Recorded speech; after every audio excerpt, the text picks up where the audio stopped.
হত্যা মামলার আদালতে চার্জশিট দাখিল করেছে কাউন্টার টেরোরিজম ইউনিট। রাজধানীর মিন্টো রোডে ডিএমপি মিডিয়া সেন্টারে ব্রিফিং করছেন সিসিটিসির প্রধান মনিরুল ইসলাম। সরাসরি চলে যাচ্ছে সেখানে।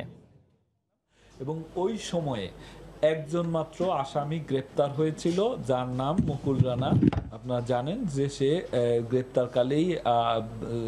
গ্রেপ্তারকালে ডিবির হাতে গোলাগুলিতে নিহত হয় এবং পরবর্তীতে আর কোনো আসামি এটার আসলে ধরা পড়ে নাই। কিন্তু এর কিছুদিন পরে র্যাপিড অ্যাকশন ব্যাটালিয়নের পক্ষ থেকেও 8 জন আসামিকে গ্রেপ্তার করা হয়, ফারাবি সহ, শাফিউর রহমান ফারাবি সহ 8 জন আসামিকে গ্রেপ্তার করা হয়। তাদেরকেও পরবর্তীতে তৎকালীন তদন্তকারী কর্মকর্তা তাদেরকেও এই ডক্টর অভিজিৎ রায় হত্যা মামলায় গ্রেপ্তার দেখান।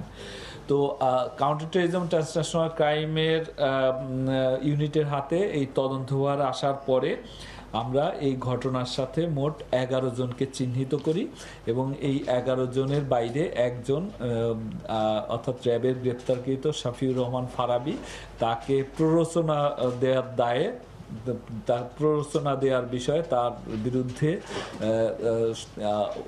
সাক্ষ্য মিলেছে, অর্থাৎ এভিডেন্স। তার ফেসবুক আইডি এবং অন্যান্য জায়গায় সে বিভিন্ন উস্কানিমূলক, অর্থাৎ অভিজিৎ রায়কে হত্যার জন্য উস্কানিমূলক পোস্ট দিয়েছে, সেটি আপনারা অবগত আছেন। সেই কারণে তাকে এই মামলায় প্ররোচনাকারী দেখানো হয়েছে। এর বাইরে মোট এই ঘটনার সাথে 11 জন জড়িত। 11 জনের বিরুদ্ধে আমরা 11 জনের মধ্যে সকলের নাম ঠিকানা আমরা পাই নাই, তবে 6 জনের নাম ঠিকানা পাওয়া গিয়েছে। এই 6 জনের বিরুদ্ধে আমরা চার্জশিট দিচ্ছি। আর এই ঘটনাটি তদন্তে যেটি বেরিয়ে আসে, আমরা 3 জন আসামিকে গ্রেপ্তারকৃত 3 জন আসামি, মুজাম্মেল হোসেন সাইমন, আরাফাত রহমান শামস এবং আবু সিদ্দিক সোহেল, 3 জন বিজ্ঞ আদালতে স্বীকারোক্তিমূলক জবানবন্দি দেয় এবং তাদের যে দায়িত্ব এবং অন্য কারা কারা এই ঘটনার সাথে জড়িত ছিল, কিভাবে ঘটনাটি সংঘটিত হয়েছে, কেন সংঘটিত হয়েছে, অর্থাৎ মোটিভ, সবকিছুই তারা তাদের স্বীকারোক্তিমূলক জবানবন্দিতে বর্ণনা করেছেন। তো স্বীকারোক্তিমূলক জবানবন্দি, অন্যান্য আলামত বিশ্লেষণ, আমাদের তদন্তে প্রাপ্ত অন্যান্য যে সমস্ত তথ্য, সাক্ষ্য, প্রমাণাদি, পাশাপাশি বিশ্বস্ত যে গুপ্তচর তার তথ্য, সবকিছু মিলিয়ে আমরা এই সিদ্ধান্তে উপনীত হয়েছি যে এই ঘটনাটির মূল মাস্টারমাইন্ড সেনাবাহিনী থেকে চাকরিচ্যুত পলাতক মেজর জিয়া, যার নেতৃত্বে মোট 11 জন এই ঘটনাটি সংগঠিত করেছে। তো এর গোপনে তারা তথ্য নেওয়ার চেষ্টা করতে থাকে যে কবে ডক্টর অভিজিৎ রায় দেশে ফিরবেন, এবং সেই অনুসারে যখন তারা জানতেন, ভক্তদের থেকে জানতেন এবং প্রকাশনী সংস্থা বা বিভিন্ন জনের সাথে কথা বলে তারা নিশ্চিত হন যে বইমেলার সিজনে, অর্থাৎ ফেব্রুয়ারি মাসে ডক্টর অভিজিৎ রায় দেশে আসতে পারেন। সেই অনুসারে তারা কাছাকাছি একটা তাদের কথিত মার্কাজ বা অপারেশনাল হাউস, সেটি এলিফ্যান্ট রোডে তারা ভাড়া নিয়ে তারা অপেক্ষা করতে থাকে।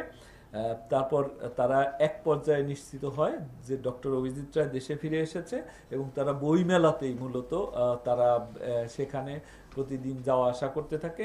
20 তারিখ থেকে তারা ডক্টর অভিজিৎ রায়কে বইমেলায় আসা যাওয়ার পথে রেকি করতে থাকে। এর ভিতরে 22 তারিখে জাগৃতি প্রকাশনীর সামনে ডক্টর অভিজিৎ রায়কে তারা দেখে এবং এরপর তাকে ফলো করে ওই দিন ডক্টর অভিজিৎ রায় এবং তার স্ত্রী বারবিকিউ টুডে ধানমন্ডি 27 নম্বরে সেটিতে খেতে যায়। ওই পর্যন্ত তারা ফলো করেছে, বাট ওখানে তারা অপারেশন করতে পারে নাই। পরবর্তীতে 23-24 তারিখেও তারা ফলো করেছে, 25 তারিখেও ফলো করেছে, 26 তারিখে তারা সেই হত্যাকাণ্ডটি ঘটানোর সিদ্ধান্ত নেয় এবং সেই অনুসারেই তারা ভিন্ন ভিন্ন সময় এসে ভিন্ন ভিন্ন জায়গায় অবস্থান করতে থাকে, যেটি সেখানকার অর্থাৎ বাংলা একাডেমির বইমেলার যে সিসিটিভি ফুটেজ ছিল সেটির বিশ্লেষণেও আসলে এই বিষয়টি আমরা নিশ্চিত হয়েছি তারপর অন্যান্য টেকনোলজিক্যাল অন্যান্য অ্যানালিসিস সেটির দ্বারাও আমরা নিশ্চিত হয়েছি তারা বিভিন্ন জায়গা তাদের আরও কতগুলো মার্কার ছিল উত্তরার দিকে, সেখান থেকে আসতো, বাট মূল অপারেশনাল হাউসটি ছিল ধানমন্ডিতে। এবং এই ঘটনার রেকি করার দায়িত্ব ছিল সাইমন এবং সোহেল রানা, এরা মূলত রেকির দায়িত্বে ছিল। এরা এছাড়াও শেষ দিকে হত্যাকারীরা প্রায় সকলেই রেকি করেছে। এবং ঘটনার সময় ঘটনাস্থলের আশেপাশে আমরা নিশ্চিত হয়েছি মেজর জিয়া এবং সেলিম নামে তার যে আরেকজন সহযোগী, তারাও ঘটনাস্থলের আশেপাশে ছিল, যে ইন কেস অফ নিড তারাও সহযোগিতায় এগিয়ে আসবে, তবে তারা সরাসরি অপারেশনে অংশগ্রহণ করেনি। তো মূলত বিশ্বাসের ভাইরাস এবং অবিশ্বাসের দর্শন এই দুটি বইকে কেন্দ্র করেই তারা ডক্টর অভিজিৎ রায়কে হত্যা করার সিদ্ধান্ত নেয়। এবং এই ক্ষেত্রে তারা যে সংগঠনের ব্যানারে কাজ করে আপনারা সকলেই অবগত আছেন, সেটি আনসারুল ইসলাম। যারা আনসারুল ইসলামের এই ডিসিশন মেকিং একটা বডি আছে, তারা তথ্য কালেকশনের মাধ্যমে সম্ভাব্য টার্গেটের যে লিস্ট করে, সেই লিস্ট তাদের হাই আপস অর্থাৎ মেজর জিয়া এবং আরেকজন স্পিরিচুয়াল লিডারও আছে তার সাথে, ওদের যে সেন্ট্রাল লিডার আছে, এরা তাদের কাছে জমা দেওয়ার পরে তারা বিচার বিশ্লেষণ করে তারপর তারা রায় দিত যে কাকে হত্যা করা যাবে এবং কোন গ্রুপ অর্থাৎ কে কে এটার দায়িত্বে থাকবে। সেই ক্ষেত্রে এই হত্যাকাণ্ডের ক্ষেত্রে তারা দুটো গ্রুপ কাজ করে। একটা হলো ইন্টেল গ্রুপ অর্থাৎ ইন্টেলিজেন্স গ্রুপ, যারা রেকি করা থেকে শুরু করে অর্থাৎ ভিকটিমকে কোথায় সুবিধাজনক জায়গায় পাওয়া যাবে, আর একটা হলো সরাসরি কিলার গ্রুপ। তো এই দুই গ্রুপের লোকই আসলে গ্রেপ্তার হয়েছে। এই তিনজন গ্রেপ্তার হয়েছে যারা এই সরাসরি হত্যাকাণ্ডের সাথে জড়িত। পাশাপাশি ফারাবি, সে যেহেতু প্ররোচনাকারী, এই চারজন গ্রেপ্তারকৃত চারজন এবং মেজর জিয়া এবং আরও একজন যার ঠিকানা পাওয়া গেছে আকরাম, এই দুইজনের বিরুদ্ধে যেহেতু এরা গ্রেপ্তার না হলেও এদের পূর্ণাঙ্গ ঠিকানা পাওয়া গেছে, কাজেই আমরা এই 6 জনের বিরুদ্ধে ইতোমধ্যে চার্জশিট প্রস্তুত করেছি। চার্জশিট অনুমোদনের জন্য আজকেই আমরা পাঠিয়ে দিচ্ছি।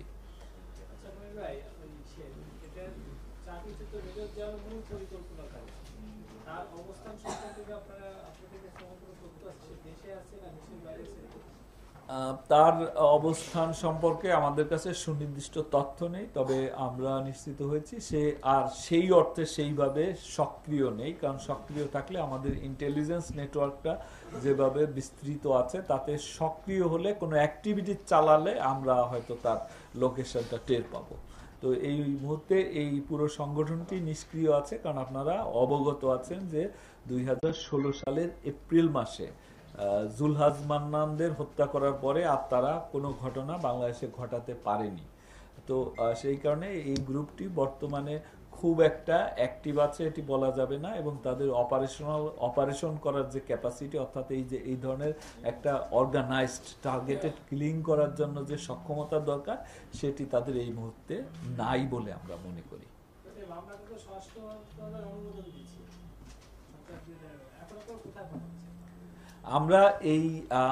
আমরা মূলত এই শাহবাগ থানার চার্জশিট নম্বর 25 এটি আমরা প্রস্তুত করেছি। এটি আমরা অনুমোদনের জন্যই পাঠাচ্ছি। অনুমোদন শেষে এটি কোর্টে চলে যাবে।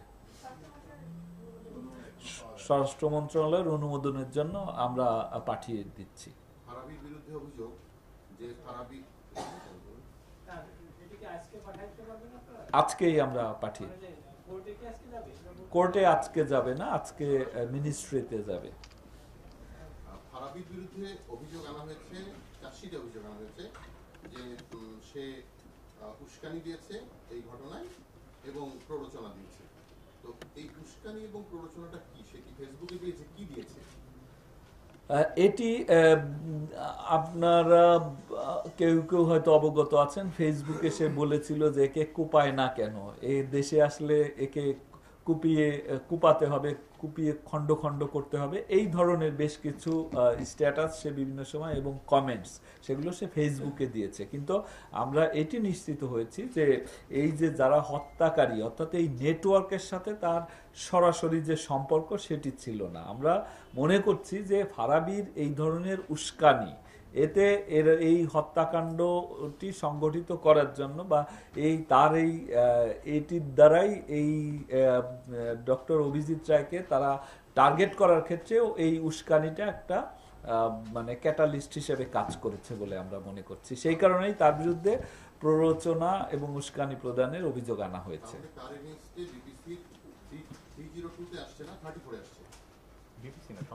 এটি সন্ত্রাস বিরোধী আইনে, যদিও মামলাটি রুজু হয়েছিল পেনাল কোডের 302 ধারায় হত্যাকাণ্ড হিসেবে, কিন্তু আমরা পরবর্তীতে দেখেছি যে এটি আনসারুল ইসলাম নামে একটা নিষিদ্ধ সন্ত্রাসী সংগঠনের কাজ, যেটি সন্ত্রাস দমন আইনে পড়ে, সন্ত্রাস বিরোধী আইনে পড়ে। আমরা সন্ত্রাস বিরোধী আইনেই আমাদের যে অভিযোগপত্র সেটি আমরা দাখিল করছি। বেশ কিছু আসামি অ্যারেস্ট করে বলেছিল তারা এই ঘটনার সাথে জড়িত, তারা ওই সময় আপনারা অ্যারেস্ট দেখাইছিলেন মামলার সময়, তাদের কি হবে আসলে?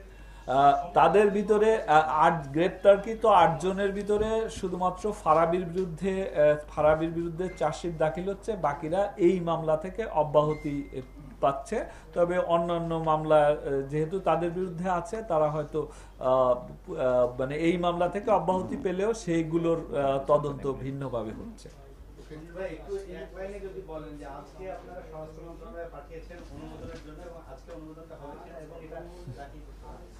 আমরা সন্ত্রাস বিরোধী আইন যেটি রয়েছে এবং পরবর্তীতে যে নীতিমালা হয়েছে সন্ত্রাস বিরোধী নীতিমালা, সেই অনুসারে আমরা চার্জশিট প্রস্তুত করেছি। চার্জশিটের শাহবাগ থানায় যেহেতু মামলাটি হয়েছে, শাহবাগ থানার চার্জশিট নম্বর 25,